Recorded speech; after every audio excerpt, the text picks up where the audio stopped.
Good morning. आज मैं आप लोगों को क्लच के बारे में बताऊंगा।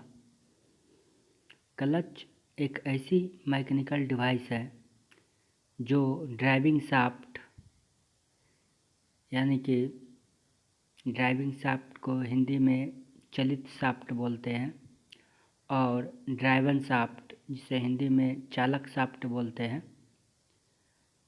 तो चलित शाफ्ट और चालक शाफ्ट के बीच में रहे पावर ट्रांसमिशन को कनेक्ट और डिस्कनेक्ट करने का काम क्लच करते हैं हमारे वाहन में।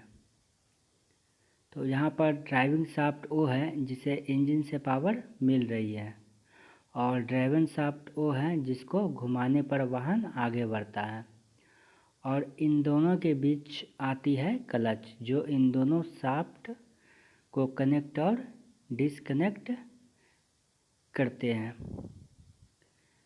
अब बात करते हैं कि यह काम कैसे करती है। तो आसान शब्दों में इसकी वर्किंग में 3 चीज़ें होती हैं।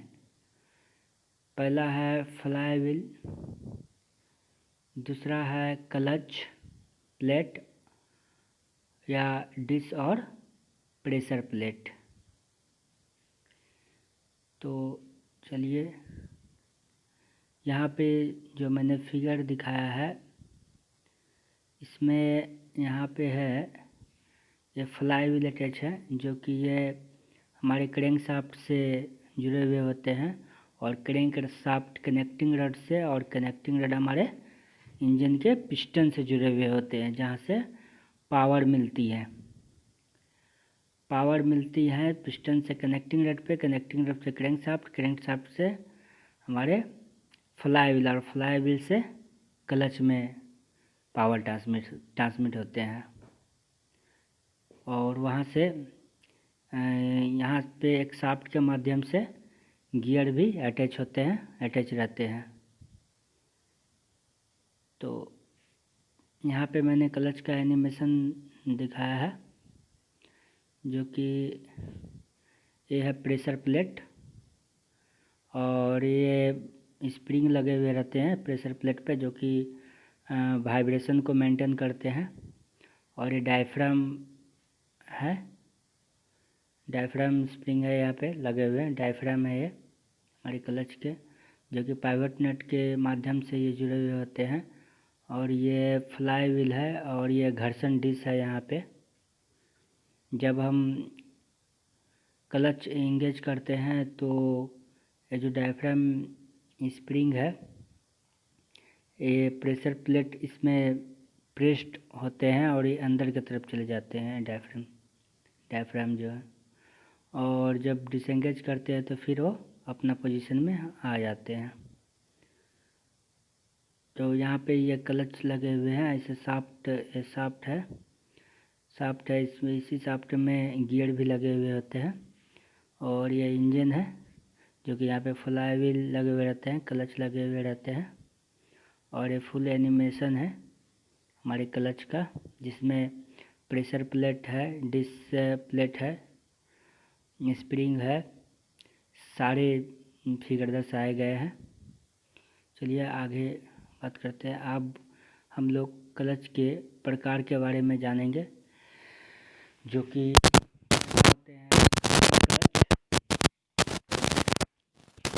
घर्षण क्लच 3 प्रकार के होते हैं, एकल प्लेट क्लच, बहु प्लेट क्लच और कोन क्लच। तो घर्षण क्लच होते क्या हैं? ऐसे क्लच जो घर्षण बल द्वारा शक्ति पारेषण करते हैं उसे घर्षण क्लच कहते हैं, जिसके अंदर आते हैं एकल प्लेट क्लच। तो एकल प्लेट क्लच, इस क्लच में चालक और चलित के मध्य एक प्लेट लगी रहती है जो चालक तथा चलित के सतहों के साथ घर्षण सतहों के 2 जोड़े बनाती है। इनका उपयोग हल्की ऑटोमोबाइल तथा कम शक्ति के पारेषण में होता है और जिसमें सिंगल प्लेट यूज किए जाते हैं। अब है बहु plate clutch, multi plate clutch के 2 प्रकार होते हैं, एक है गीले और दूसरे हैं सूखे। तो बहु मल्टी प्लेट क्लच हुआ है जिसमें एक से अधिक प्लेट लगे हुए रहते हैं। तो हमारी से टू व्हीलर वाहन है उसमें मल्टीप्लेट क्लच लगे हुए रहते हैं। और गीले का मतलब है कि लुब्रिकेंट वेल टाइप का जो क्लच होते हैं वो गीले टाइप होते हैं, जिसे टू व्हीलर में यूज किए जाते हैं। और सूखे टाइप ज़्यादातर फोर व्हीलर में यूज किया जाते हैं, बड़ी बड़ी कंपनी वाली गाड़ियों सब में, जैसे BMW, मर्सिडीज, ये सभी में। अब है कौन क्लच। कौन क्लच दो प्रकार के होते हैं, एक बाहरी और दूसरा आंतरिक। बाहरी कौन क्लच में क्या होते हैं कि बाहर की तरफ कौन बने हुए रहते हैं और आंतरिक कौन क्लच में अंदर की ओर बने रहते हैं। अब दूसरा अपकेंद्री सेंट्रीफ्यूगल क्लच, जो कि यह ज़्यादातर वॉशिंग मशीन में यूज किए जाते हैं। तीसरा है अर्थ अपकेंद्रीय क्लच, और चौथा है शंक्वाकार कोनिकल स्प्रिंग क्लच या फिर डायफ्राम स्प्रिंग। यह भी दो प्रकार के होते हैं, सुंडाकार टेपर उंगली फिंगर प्रकार का, और दूसरा है क्राउन स्प्रिंग प्रकार का। अब पाँचवा है धनात्मक पॉजिटिव क्लच, और यह डॉग और स्प्लाइन टाइप क्लच होते हैं। एक्चुअली धनात्मक प्लेट क्लच होते क्या है, इसका उपयोग कम गति वाले शाफ्टों को सरल रूप में जोड़ने तथा अलग करने के लिए होता है। अब है द्रव चालित हाइड्रोलिक क्लच, जो कि हैवी व्हीकल के लिए हैवी व्हीकल के में यूज किए जाते हैं। द्रव चालित हाइड्रोलिक क्लच को जो है हैवी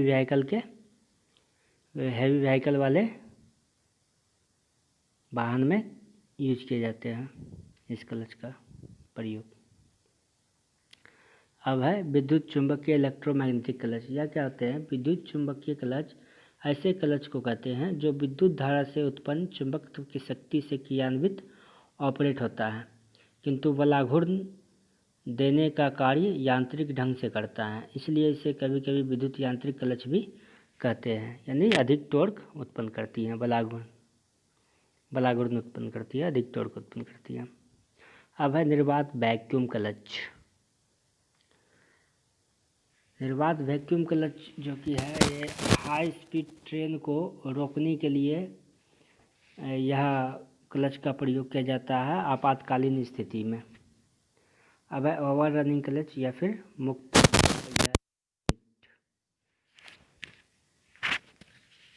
अब हम लोग घर्षण क्लच के सिद्धांत के बारे में बात करेंगे। एक घर्षण क्लच के सिद्धांत को नीचे दिए गए चित्र के माध्यम से समझा जा सकता है। ये जो चित्र दर्शाया है, ये दोनों इसके माध्यम से बोल रहे हैं, हम लोग समझ सकते हैं। यहाँ पे लिखा है कि डिस्क डी पर अक्षीय बल W लगाए ताकि डिस्क डी डिस्क सी के संपर्क में आ जाए। एक अक्षीय बल अगर डिस्क डी पर लगाया जाए तो ये दोनों क्या होते हैं, एक दूसरे के संपर्क में आ जाते हैं। जैसे ही संपर्क बनता है, डिस्क सी और डिस्क डी के बीच घर्षण बल उत्पन्न हो जाता है। जैसे ही दोनों के बीच संपर्क बनता है, एक घर्षण बल, एक फ्रिक्शनल फोर्स उत्पन्न हो जाती है। इसके फलस्वरूप डिस्क डी घूमने लग जाएगी। तो जो डिस्क डी है ये रोटेट करने लगेगी, घूमने लगेगी। डिस्क डी की गति उपलब्ध घर्षण बल पर निर्भर करती है तथा प्रयुक्त बल W के समानुपाती होते हैं। ये जो है घर्षण बल जो उत्पन्न होती है उसके ये जो W के क्या होते हैं, जो कि बल उत्पन्न होती है, जो भी बल उत्पन्न होती है W के बल के समानुपाती होते हैं। यदि अक्षीय बल को की धीरे धीरे वृद्धि की जाए तो डिस्क डी की गति भी तदनुसार बढ़ती जाएगी। अगर फोर्स जैसे जैसे हम धीरे धीरे बढ़ाएंगे वैसे वैसे क्या होगा, उसकी गति भी, डिस्क डी की जो गति है, डिस्क की जो गति है उसकी भी बढ़ती जाएगी। गति बढ़ने पर एक ऐसा चरण आएगा जब डिस्क डी की गति डिस्क सी के समान होगी। जब गति बढ़ेगी तो एक दूसरे के क्या हो गए, ये समान हो जाएंगे।